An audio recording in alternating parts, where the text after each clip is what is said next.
সুন্দরবনের শিকারীদের পাতা হরিণ শিকারের ফাঁদে আটকা পড়েছে একটি রয়্যাল বেঙ্গল টাইগার।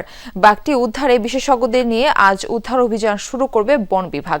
সুন্দরবন পূর্ব বন বিভাগের চাঁদপাই রেঞ্জের সহকারী বন সংরক্ষক দীপন চন্দ্র দাস জানান, মোংলার বৈদ্যমারি ও জয়মনি এলাকার মাঝামাঝি সড়কের খাল পাড়ে বনের ভেতর পেতে রাখা চোরা শিকারীদের ফাঁদে আটকা পড়ে বাঘটি। শনিবার এমন খবর পেয়ে ঘটনাস্থলে বন বিভাগের কর্মকর্তা কর্মচারীদের পাঠানো হয়। পরবর্তীতে এলাকাটিকে ঘিরে রাখে তারা। বাঘটি উদ্ধারে ঢাকা থেকে বন বিভাগের একজন ভেটেরিনারি সার্জন সেখানে যাচ্ছেন বলেও জানিয়েছেন দীপন চন্দ্র দাস।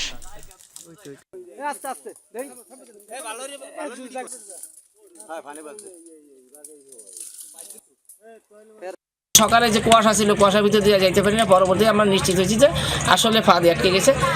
বাঘটা সম্ভবত বেশ শক্তিশালীও আছে। আমরা সেটাকে রেস্কিউ করার জন্য বন বিভাগ আমরা সার্বিক চেষ্টা করতেছি।